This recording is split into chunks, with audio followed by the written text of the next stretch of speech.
Dietrich Bonhoeffer was martyred for one reason. The Nazis killed this pastor because he got involved in politics. Unlike the majority of pastors, Christian pastors in Nazi Germany who remained silent under the reign of terror of Adolf Hitler, Dietrich Bonhoeffer could not remain silent. He stood up in his society. He spoke out against the evil of the government, and as a result, he lost his life. Dietrich Bonhoeffer, before he died, made this statement. He said, "Only he who believes is obedient, and only he who is obedient truly believes." There's an inseparable link between belief and obedience. You can't separate the truth. Wherever there's belief, there is genuine obedience.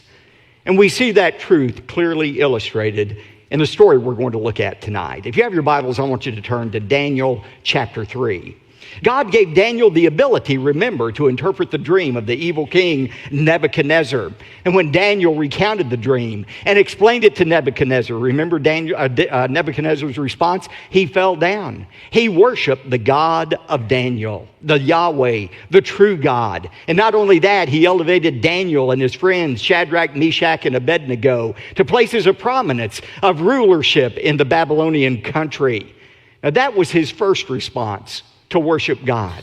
But then in tonight's story, which takes place shortly after chapter 2, we see Nebuchadnezzar having a more humanistic response to this vision, a vision that said basically, Nebuchadnezzar, your days are numbered as king of Babylon. Babylon is going to cease. You're going to cease to exist. There's another kingdom coming after you. And notice Nebuchadnezzar's reaction to the truth that his kingdom would one day come to an end. We find it in verse 1 of chapter 3. Now Nebuchadnezzar, the king, made an image of gold, the height of which was 60 cubits. A cubit is about 1.5 feet. So it was a statue 90 feet high. Its width was 6 cubits or 9 feet. And he set it up on the plain of Dura in the province of Babylon. As Nebuchadnezzar thought about this dream and thought about the end of his kingdom, he said, you know what? I'm going to do whatever I can to prevent the end of my kingdom. I'm going to take matters into my own hands. I'm going to see if I cannot somehow thwart the sovereign will of God. And Nebuchadnezzar's motivation in this was not religious or spiritual. He didn't want people to worship him as God. Instead, he wanted their political loyalty. He wanted people to bow down, kind of like saluting the flag, and pledge their allegiance to Nebuchadnezzar. That way, Nebuchadnezzar thought he could make sure that there was no rebellion against him that would cause him to lose the kingdom. Now, it's said that this statue, 90 feet high, 9 feet wide, was set up on the plain of Dura. Notice that in verse 1, the plain of Dura. Archaeologists have determined that this plain of Dura was 6 miles south of ancient Babylon. We were talking about archaeological evidence for the veracity of the Bible this morning. Some years ago, French archaeologist Julius Aupert found on the plain of Dura a base, a large brick construction that was 45 square feet and 20 feet high that very well could have been the base of this great statue that was made of Nebuchadnezzar. Now, again, the reason for this statue was not spiritual, but political. Look at verse 2. Then Nebuchadnezzar, the king, sent word to assemble the officials of Babylon. That is, the satraps. They were kind of like city council members who governed over different provinces of Babylon. The prefects, the governors, the counselors. He brought them all up for the dedication of the image that Nebuchadnezzar had set up. And look at verses 4 and 6. Then the herald loudly proclaimed, "To you the command is given, O people, nations, and men of every language, that at the moment you hear the sound of the horn, the flute, the lyre, the trigon, the psaltery, the bagpipe, and all kind of music, you are to fall down and worship the golden image that Nebuchadnezzar the king has set up. But whoever does not fall down and worship shall immediately be cast into the midst of a blazing furnace." Now, verse 7. We find that the music is sounded. All of the instruments play. When the music starts, that's the cue for everyone to fall down and worship the image. And sure enough, verse 7 says, all fell down and worshiped the golden image that Nebuchadnezzar had set up. All except 3. We'll find out those 3 in just a moment. But just imagine the scene. You have hundreds of thousands of people, perhaps, on the plain of Jura. You have this mighty image that is set up. The instructions have been given. The music plays. Everybody immediately bows down. Only 3 people remain standing. Can't you hear the people who are bowed down looking up saying, psst, psst, down, down, down? But they wouldn't bow down before this image that had been set up. So notice the accusation that's made against these 3 in verse 8. For this reason, at that time, certain Chaldeans, that is, part of the king's court, these people who lived in southern Babylon, came forward and brought charges against the Jews, these 3 Jews who refused to bow down. Look at verses 10 to 12, what the charges were. They reminded in verses 10 and 11 Nebuchadnezzar of what he had ordered, and then look at verse 12. Here's the charge. This is what they said to Nebuchadnezzar. There are certain Jews whom you have appointed over the administration of the province of Babylon, namely Shadrach, Meshach, and Abednego. These, O king, have disregarded you. They do not serve your gods, and they do not worship the golden image that you have set up. And so, look at verse 13. Then Nebuchadnezzar, in rage and anger, gave orders to bring Shadrach, Meshach, and Abednego. Then these 3 were brought before the king. Now, here's the natural question. Where in the world was Daniel during this time? Have you ever wondered that? Where was Daniel? After all, he's the one who had these guys promoted. He's the one who led them to obey God and not Nebuchadnezzar. Where was Daniel? This week, as I was preparing the message, I read all kinds of explanations about where Daniel was. Some people say, well, Daniel was now such a high-ranking official that for political reasons, he went ahead and bowed down before the image of Nebuchadnezzar. To him, it was no big deal. It was political and not spiritual. Now, that doesn't make any sense, especially given Daniel chapter 1 and how he wouldn't even eat the king's food. Another explanation is, well, maybe Daniel was ill on this particular day. Now, if I were choosing a day to call in sick to the office, this certainly would have been it. But I'm not sure that's a likely explanation. Some people say, well, maybe the king had dispatched him on a foreign trip as an emissary for the king to a foreign land. That's a possibility. We don't know. That's the bottom line, where Daniel was. But some have suggested that it was not fair for Daniel to escape this test when his 3 friends were being tested in such a severe manner. And that's really not logical to say this isn't fair, because the fact is Daniel was about to be tested. He had already been tested in chapter 1, and the lion's den was waiting around the corner for him in chapter 6. But there's a very important point and principle for all of us here. All of us who are God's people are going to be tested, but we're not all tested in the same way.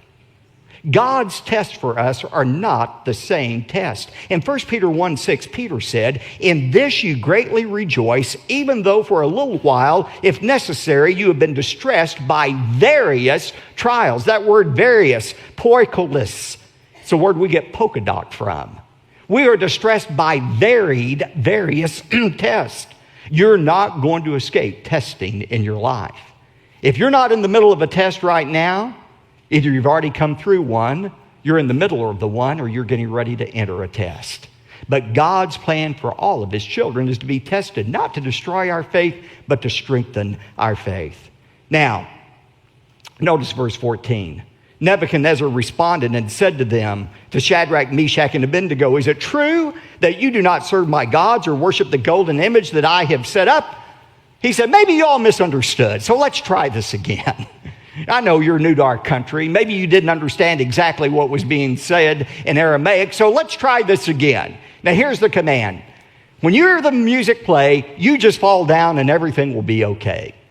However, he says in verse 15, but if you do not worship, you will be immediately cast in the midst of a furnace of blazing fire. And what God is there who can deliver you out of my hands? You see, Nebuchadnezzar had already discovered there's a God who could reveal secrets. But he had not yet discovered that this same God is one who was able to deliver the Israelites out of Nebuchadnezzar's hands. Now, think about these Hebrew youth. And remember, teenagers, they were about your age. They were probably about 17 or 18 at this time that they were going through this test. Think about how they could have rationalized not obeying God's commands. They could have come up with all kinds of excuses not to bow down before the golden image. But they knew what God had said. In Exodus 20, God was very clear. Thou shalt have no other gods before me. Thou shalt not make unto thee any graven image. Thou shalt not bow down to them, nor serve them. Now, they could have come up with all kinds of rationalizations about why to bow down. They could have said to themselves, well, you know what? I'm going to bow on my knees, but I'm not going to bow in my heart. In my heart, I'll still worship the only true God.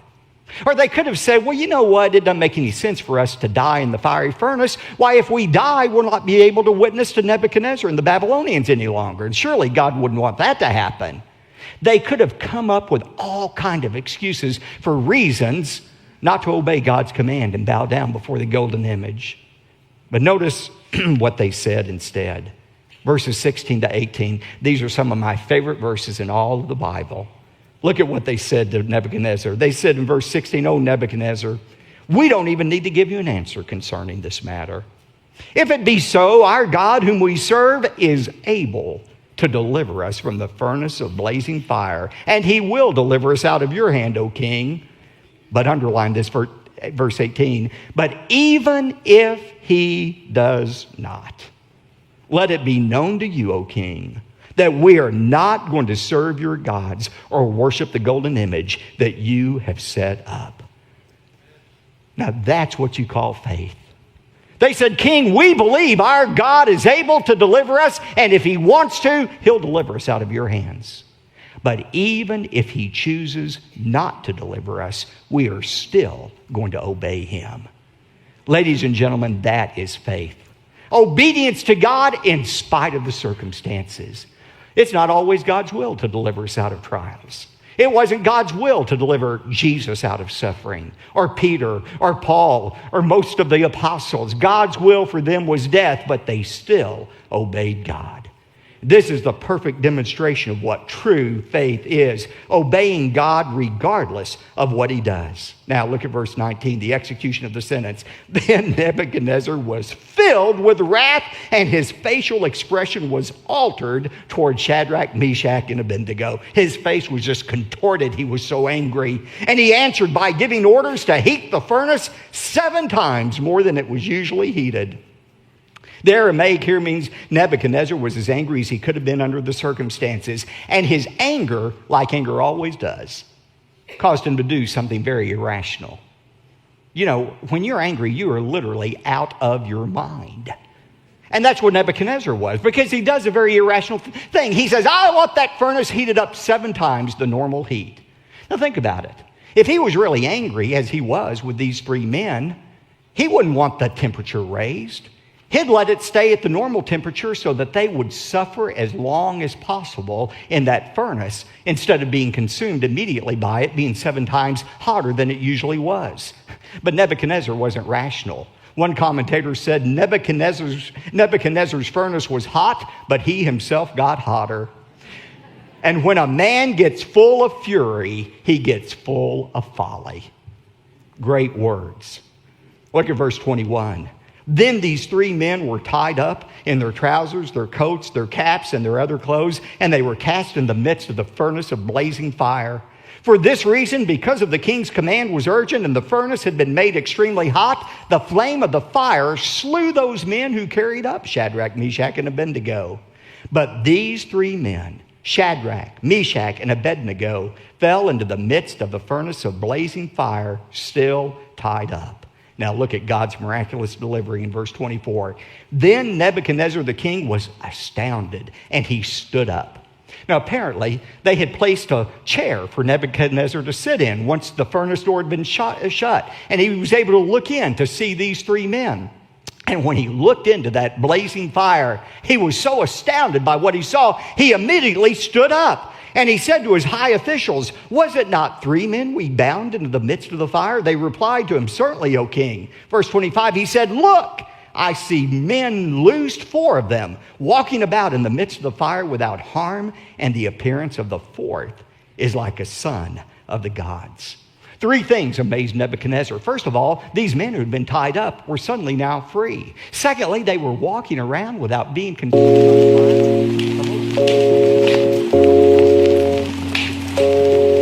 furnace. He called them servants of the Most High God. And look at verse 27. All of the officials gathered around and saw in regard to these men that the fire had no effect on their bodies.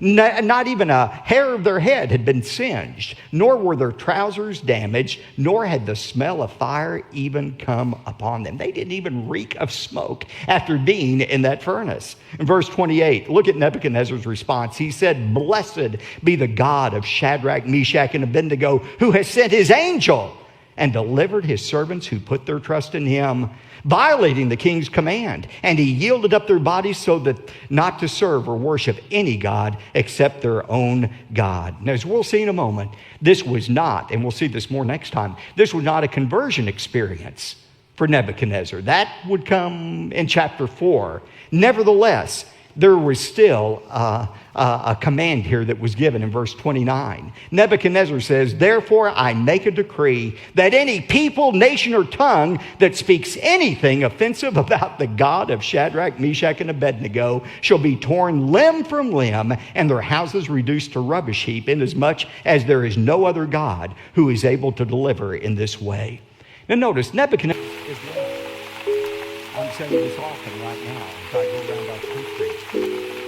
What we call plurality in our country, the worship of new God, what we celebrate is tolerance and plurality. God has no name for it. It's idolatry. The First Amendment of our Constitution has not replaced the First Commandment of God. God said, "You shall have no other gods before me." God commands our exclusive worship. He has no tolerance for any false gods or any false idols. And by the way, a false idol, a false god doesn't have to be a wooden statue. As I heard my friend David Jeremiah say today, we have American idols as well. Those American idols sometimes are money. We bow down before money. We worship money. Sometimes it's pleasure, entertainment. Sometimes it's sports. Sometimes it's scholastic achievements. But God is a jealous God. He said, "You worship me exclusively." That's the kind of worship our God demands. Now, why is this story important? It's important for three significant reasons. First of all, this story sets the stage for Nebuchadnezzar's conversion in the most dramatic way we're going to see next time. But secondly, this story foreshadows God's protection of Israel. Just as God protected Shadrach, Meshach, and Abednego, President Ahmadinejad will be eliminated before Israel is eliminated. You can rest assured, because Israel is God's nation, and Israel has the promise of God's protection. God protected them for 70 years during that Babylonian captivity, and he will protect them until the end of time. But the third truth that you see in the passage is this. This passage reminds us of the importance of unconditional faith and obedience. Remember, true faith is not believing God is going to do what we want him to do. True faith is the resolve to obey God in spite of the circumstances. It's the faith that